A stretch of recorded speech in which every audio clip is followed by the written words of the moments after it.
welcome to New World Order. This week in America, Joe Biden has declared that he's running for president, aged 76. 76. He could become the first president to be assassinated with an air horn. Joe Biden is going to be travelling right across the United States as a cloud of ash pumped out of a crematorium chimney. Meanwhile, in Britain, Michael Gove has been talked of as a caretaker Prime Minister. Could he front a political campaign? Could he canvass? If you found Michael Gove on your doorstep, you'd phone the fucking RSPCA. So basically, the two front-runners for the Tory leadership are Michael Gove, who looks like someone tried to cheer up a children's cancer ward by drawing a happy brain tumour. And Boris Johnson, a bin bag of albino body parts. Vince Cable has said that he's going to step down as Lib Dem leader, presumably because he's realised that he can have exactly the same impact on British politics by spending the rest of his life wanking in a shed. The Labour Party are trying to declare a climate emergency, despite the fact that the Labour Party support the renewal of Trident nuclear missiles. Admittedly, a nuclear war would reduce carbon emissions by reducing the population of the Earth to the couple of dozen children in lingerie currently trapped in the Vatican's sex catacombs. We had the Spanish elections, and there was a breakthrough for the far right. I didn't even realise that British expats were allowed to vote. There was a study that said that over 1 million old people sometimes or often feel lonely. Who are they saying that to? Who's listening? Was this study done by a fucking cat? How can you be lonely when you're going to a funeral every other week? The government are bringing in age verification for pornography. I do what I can to stop my children from seeing pornography. I lock the door and put some marbles on the stairs. OK, let's go on with the show. Joining me tonight to discuss the week's big topics are Sara, Pascoe, Miles, Jupp and John Richardson.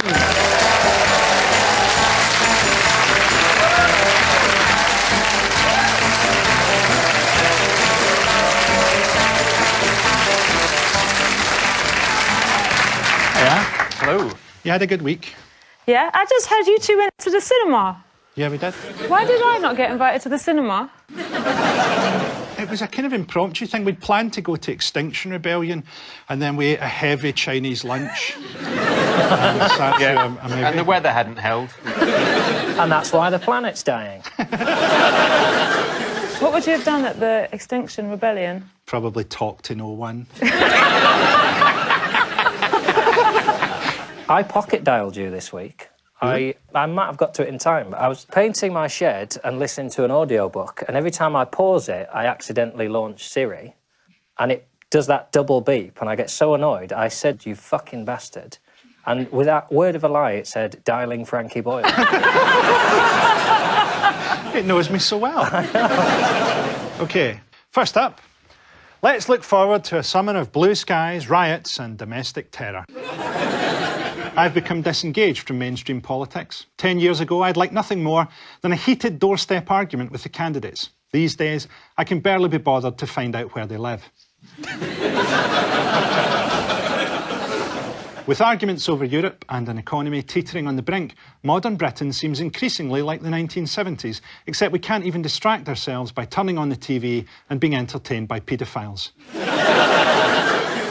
The House of Commons used to be described as the mother of all parliaments, but now with a growing cast of grotesques and a Prime Minister who won't leave until they dig her out like a badger, it seems increasingly like an interdimensional abscess someone happens to have stuck a clock onto. Our politicians are repellent despite our inability to perceive them in their true forms. In the circle of hell where they were birthed, Jacob Rees-Mogg would appear as a screaming noose, Vince Cable a wizard's ball bag, Arlene Foster a boiling puddle of tears, Tom Watson as Hitler's favourite chair, and Michael Gove largely the same, but naked. Joining us to discuss the state of British politics, please welcome comedian Fern Brady.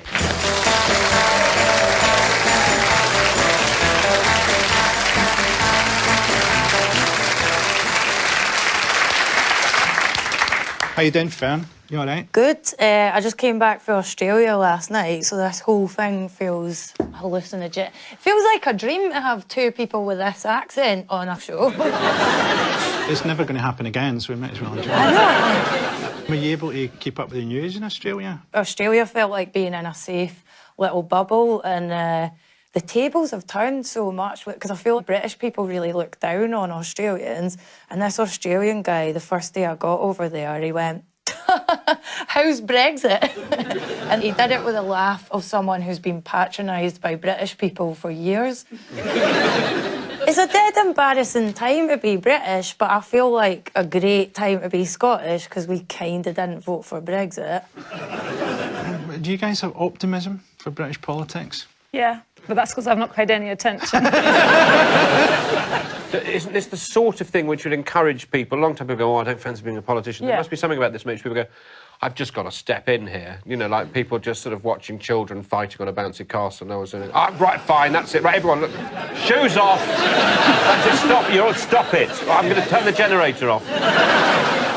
What do you think about British politics, John? I always try and believe that all even the ones I disagree with, genuinely think they're doing the right thing. And it's also a shit job that nobody wants to do. So at least they're unhappy. That's one thing. Nobody's enjoying any of this. But the system is what's wrong, that even now you basically have two choices, which we wouldn't accept anywhere else in society. If you went to buy a car and they said, "Well, we've got a unicycle or a helicopter," pick one.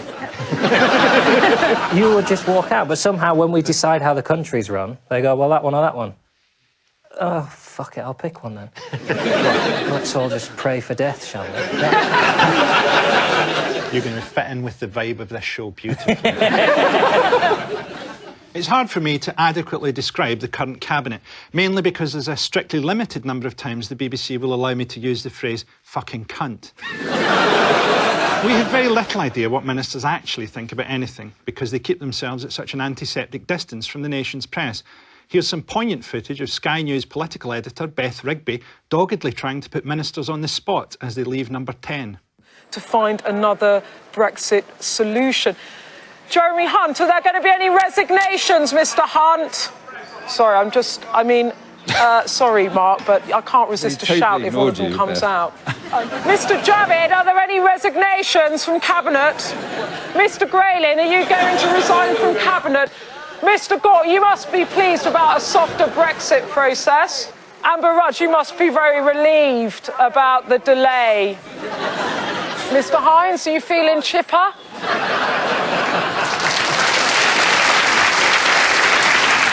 She needed something that would get their attention more than just anything random. Like, "What was your worst memory as a teenager?" "I've got your daughter!" You sort of can't criticise MPs for not voicing their opinions when that is the level of journalism as well. To be fair, I think Chris Grayling has heard "Are you going to resign?" so often, he thinks it means hello. He probably uses it himself. "Hello, Chris Grayling, are you going to resign?" Beth Rigby's a really good political reporter, but I think this clip shows just the total lack of nuance now in British politics, that she has to shout things like that. She reminds me of the men who shout "get your tits out," because she didn't think any of them were going to answer her. She just wanted to irritate them. It reminded me of when men tweet me their jokes on Twitter. Do you get that ever? That's where I get all my stuff. Men with no pants on Twitter. Yeah, I've started getting dick pics. I think it's a sign of growing success. I got an erect penis next to a picture of me in a bikini, and then it just said, "Greetings from Nova Scotia." We have got a little off the subject here. Some journalists manage to charm their way into the inner orbits of power. In this disturbingly staged interview, we see BBC's Laura Kuenssberg cosing up with Tory bigwig Boris Johnson. I think you have to understand about Boris Johnson is he really wants to be loved. And actually underneath it all, he's quite shy. But we all know someone like that, right? We all know someone who plays the clown. Because they don't want to be themselves. Given how you were the most prominent face in the Brexit campaign, do you feel responsible for the... Yeah, you bet. You bet. Put it this way, I certainly think that the role I played in the campaign means that I have a complete duty to try to argue for what I believe in. Someone said to me, you're like a child who keeps asking for a pony. I never had a pony. It sort of looked like it had been filmed by her husband. Why are all the angles like an episode of First Dates? It's also cheeky, isn't it? About halfway through, he looks about one drink away from sort of genuine self-awareness. Okay, you bet. You bet. And then within... I am a very bad man. But who organised that? Because that's for us, isn't it? That's so that we feel like, oh, I'm in the same bar as these two and I'm having a little cheeky listen in. Because if it was full on, we'd just think, oh, it's that twat again. Like, oh, it's 3 p.m. and they've met on Tinder and he's come to the date far too drunk already. She's had 3 divorces and she'll see the good in anyone now. She just wants the happy ending. Also, they've definitely banged, right? Have they? Everything about that is, we have banged, we're still professional, we work together. It's just very clear that that's how people behave when they have banged. For various reasons of libel. I don't think that has happened. I think it has. I think Sarah's suggesting it for a joke. We can edit round your refusal to agree. Oh, yeah. To be fair to Laura Kuenssberg, I think what she's trying to do in that documentary, she's trying to go, well, here's how it works. We kind of do the face-to-face interview with them, then I try to get them off the record, because we're so excluded. That's it. You're shouting at people in the street, or you're just, like, taking them to a singles bar. Yeah. There's no kind of... There ought to be something in between those two things. That sounds like my life, to be honest. Is this libelous? I had a taxi driver once that said Boris Johnson was the dirtiest man he'd ever had in the car, and he just sheds hair and, like, flakes of skin all over the car, and he had to take it to get cleaned straight after. That may just have been a retriever or something like that. The opposition provided by Labour is increasingly chaotic. As the party struggles to find its voice, one Labour activist sets out the case for a Corbyn government in this hauntingly shot amateur home video. Hi friends, watch and enjoy my new song, Who is Jeremy Corbyn? I am Jeremy Corbyn, you are Jeremy Corbyn. I am Jeremy Corbyn, you all Jeremy Corbyn. If we love health and safety, success keys Corbyn. I love Jeremy Corbyn. I love Jeremy Corbyn. I think he's got a beautiful voice. I love it. It's not a million miles away from James Blunt's. Goodbye, my lover. My friend, you have been the one for me. Goodbye, health and safety. I would say it was a little chorus heavy. Who's the music they play in the background when you're getting a massage? Oh. You can only see him from there, though. Maybe he is massaging someone. I sometimes think, like on Twitter or something, I might film a video, and I've never done one that I haven't watched back and gone, no, delete that one. It's refreshing to see someone go, I nailed that. Is Jeremy Corbyn great on health and safety? Because that passed me by if that was one of his hobbies. With Parliament split and the two main parties dangerously close to splitting, it's no wonder a new crop of minority parties are on the rise. Like a shark returning to a bleeding snorkeler, Nigel Farage is back on the scene. His newly founded Brexit party recently live-streamed a rousing campaign rally from the Brexit heartlands of Clacton-on-Sea. Wow, is all I can say about this. I can see people up there. Hello? Hello? I can see people right at the back. Hello? When we voted for Brexit, what did we think Brexit meant? Brexit means... Sorry, I can't hear you. What does Brexit mean? What does leave mean? I haven't come out of semi-retirement to muck about. Of course we're going to win! if in Westminster you're not certain whether the Brexit Party will be contesting the next general election. Maybe you were hoping we were just going to be a one-race wonder. Don't say one race wonder. I mean, this is the level it's gotten to. I mean, he looks like he's selling meat from a van. But that was the most incredible metaphor for this whole mess, was that he said Brexit means, and everyone's like, immigrants, NHS. He's read a pamphlet on how to be a populist politician and learnt almost nothing from it, I would say. I know what you mean, though. He's doing, like, the posturing of what he thinks working-class people want. My favourite part of that clip is the two people in sunglasses holding up the placards, just hoping their Polish son-in-law doesn't see them. But why did that guy open it with, wow, like a Sell It Bang advert? It looked like the time I was once booked to, Christ. I love this already. I was hosting a sort of charity fashion show, and I was so unsure of what to say or do that at one point I heard myself bellow the words, "If you're having a good time, make some noise." A fashion show? You were there, yeah. You were there as a kind of counterpoint to fashion. It tells you everything you need to know about Farage, that there is a perfectly functioning microphone at that gig. And he said, can I have one of the... like, you know, like Madonna has? Yeah, but it's too big. It looks like an aerobics teacher in a leisure centre. What kind of mess do you think he'd leave in the back of a taxi? I think the taxi driver would be like, could you tone down the racism? OK, that's enough of that. Thanks to Fern.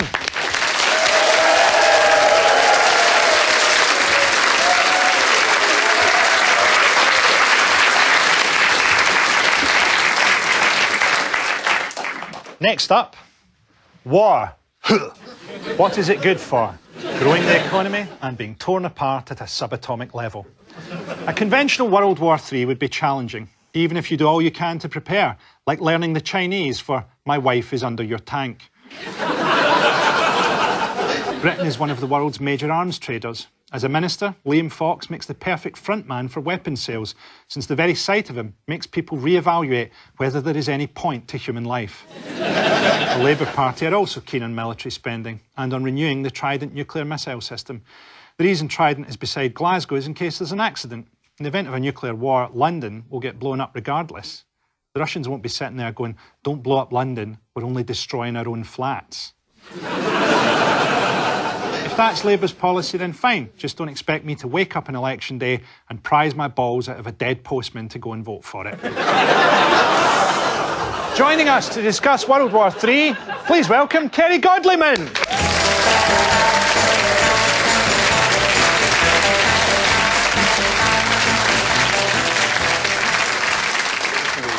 All right, Kerry, good to see you. Good to see you. Do you worry about World War III? Well, now and then, but I don't dwell on it, because it's a real downer. Well, there's nothing you can do if it happens, right? That's the point, you see. Got to get a shop in, pick the kids up from school. Yeah. I've got to crack on with my life, so there's no point in having a panic attack about the apocalypse. Miles, do you worry about nuclear war? If it's a big enough nuclear war, I know this isn't an optimistic start to a sentence, but if it's a big enough one, it happens very quickly. That's a sort of global equivalent of a heart attack, is it? You don't want it to happen, but it happens big and quick. The other option is that you embrace the idea of World War III. So I was against it, and then I was coming here today to do this show, and I got on the train, and I went to put my bag on the floor, and there were toenail clippings on the floor. I saw that, and I was like, bring it, let's have it. We are done as a species. There's no one worth saving anymore. So, like you say, quick and fast. Well, then what about all of the people who are on the train who haven't done that with their toenails? Like us? Yeah. And you? You'd go down with the toenail man? Yeah, so just again. Because that didn't used to happen, and now it happens. I don't... Then that will become normal, and then it'll be like turds and semen. It just gets worse. I did contact Northern Rail and asked for the person to be dealt with. Oh, God, it's him again. Of course, we have no idea who's going to trigger World War III when it does finally happen on February the 10th next year. One worrying figure is North Korea's Kim Jong-un, who combines a cheery disposition with an unnerving love of missiles. During the boyish dictator's most recent talks with President Trump, state-run TV showed awkward interviews with members of the public who were keen to show their unwavering loyalty to their leader, as highlighted in this package. 나는 어제 직장에서 우리 원수님께서 모나먼 외국 방문의 길에 어렸던 소식을 들었습니다. 그래서 오늘 비록 근무를 서고 쉬시고 한 날이지만 우리 원수님께 조금이나마 기쁨을 드리자고. 떨어져서 못 사는 게 바로 우리들이 아닙니까?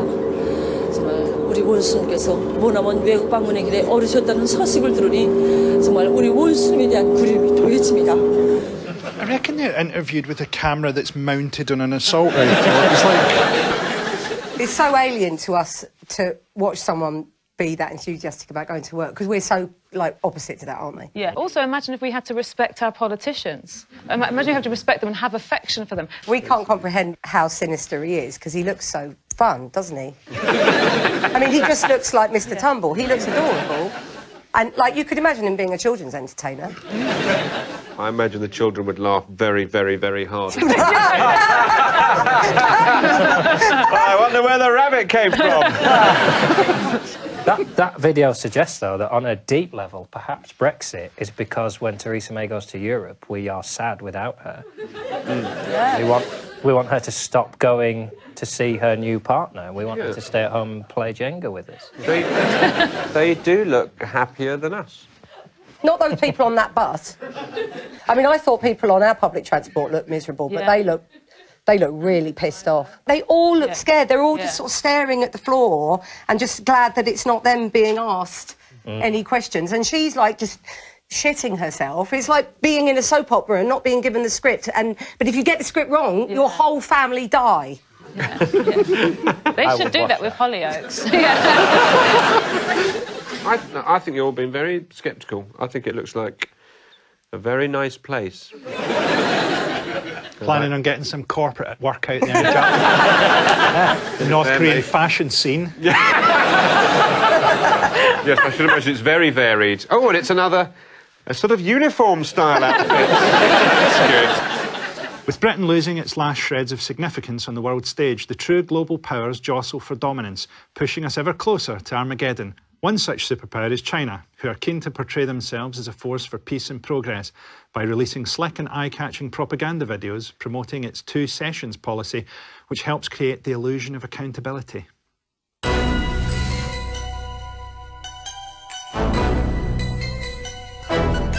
I got elation from inspiration, writing a compliment song for the nation. What I'm talking about, 2 sessions after wrecking in that section and into 4 sections to awake your acute vision and reduce tension. Just settle down and focus on what I eloquently mentioned about the true essence of our country's development. So see we attain on the dark side of the moon, on the hardness of stuff like carbon dioxide in the ooze. Joy of success is like a weekend carve right round the pool, processing the life for the achievements tied up to the moon. Sun, yellows of a vertical beat, you come over and I trench gun, nothing deep to go near 5,000 meters. Life is so steep in the magnificent water road. Through my car to the Wawa, new life demonstrating is to the conquerors. Monkey king to the west, legendary coming to the sky. Y'all know it's time for Chinese miracle. Really took off there. Yeah. They've got a bit of Eminem in China then. Yeah. Rap is one of the few formats, I think, that you can easily incorporate the words cloned macaques. I think it's really good that a country of 1 billion people is working on cloning. That's what they need to do. It's also, there's a lot of information there. It requires a lot of hard work as a listener, as a viewer. Yeah. It's not like, you know, boom, boom, let me hear you say wayo and things like that. You think, Yeah. I don't know what you're on about, but I'm not having to work hard. Whereas that, you're like, what else is happening? Yeah. How many satellites are there? That just goes to show that rap is a format that you don't really analyse, because boom, boom, let me hear you say wayo, nobody notices the 2 explosions that have gone off. I don't mind. I mean, I'm quite happy if we get taken over by China. I don't think it would be altogether bad, would it? I mean, it wouldn't necessarily be worse, would it? It'd be interesting. Yeah, it'd be a change.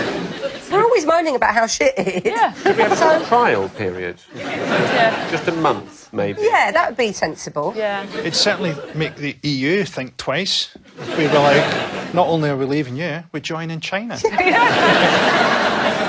Actually, China have refused to do a trade deal with us or to meet us for trade talks because Gavin Williamson, ex-Defence Secretary, insulted them. He did a speech in his weird kind of soupy voice, went, "Oh, China's a terrible threat." And they were upset about that, and they just won't talk to us now. Can I just say, as a soupy voiced gentleman, I know we've got bigger things to solve, but I actually found that quite offensive. Along with the steady growth in the world's official militaries, a significant number of people are signing up to non-state armies and terror groups.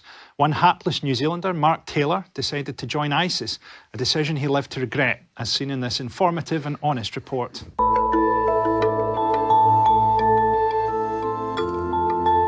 I asked the government to help me, and then eventually they just stabbed me in my back. Well, I thought I was under the impression that at least they could come here and take me out of here.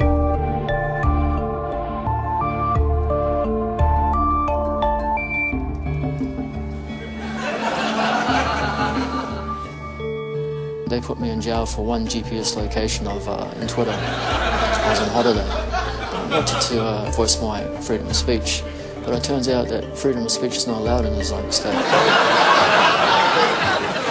It was like an advert for Google or something. It was like, Google the Islamic State before you go there. I think they decided not to behead him because it wouldn't make much difference. Imagine the shock being that ISIS are against freedom of speech. What? Yeah. He's not read the T's and C's. That is a man. I know none of us read the T's and C's, but he's really not read the T's and C's. What do the Apple terms and conditions say on iTunes? I mean, we could be signed up to anything. ISIS? Is it right? I was over the moon to discover that you get to have a holiday, though, if you're in ISIS. People who were fighting for ISIS were holidaying in Turkey. It was a bit of an international scandal. There we are. Okay. Water park, cheap jeans. It's a risk, isn't it? I wouldn't let them if I was ISIS. Go and have a laugh. Are you stricter than ISIS? Toenail jihadi over here. That's what they'll call me. Jihadi John was taken, to be fair. So, in conclusion, the World Whistling Championship took place in Scotland in 1972. Whistling at the time was enormously popular worldwide. Scotland, where nobody whistled due to the social stigma of appearing cheerful, was shamed in the eyes of the world by their empty stadia. At that time, the sport was huge in Germany, as people would often begin whistling in conversation when anybody asked them what they'd done during the war. None of this is true on any level. It's just something that I thought of on acid. Let me explain to you why this is important. In the event of a nuclear attack, there will be a 3-minute warning, but everything will work out because if, at the moment that warning sounds, you can take enough acid, that 3 minutes will last for about 60,000 years. The white light of the explosion will creep towards you very gradually over the centuries, like an ice sheet. The missiles will hang in the sky like the moon. Over the years, a white-hot bus will gradually inch its way through the front of your conservatory. Your dead neighbour strapped to the front like Garfield on a bin lorry. Many of your later years will be spent at quite a high altitude, watching your body gradually disassemble. When your organs start to leave, you will have time to wish them goodbye. You will say farewell to your penis like a firstborn son who's going off to university. You'll wonder if there's a tear in your eye, but it will just be the fact that your actual eye is boiling. As you finally die, your consciousness will touch that of Buddha. Someone will finally have understood you. Buddha will have understood you, and he will thank you for teaching him the meaning of contempt. Flicking out a long frog-like tongue, he will consume you, and a sign will appear in the sky that reads, "You have mastered 2% of this adventure." Well, that's the end of the show. Thanks to my guests, Sara, Pascoe, Jupp, John Richardson, Fern, Brady and Kerry, Godliman.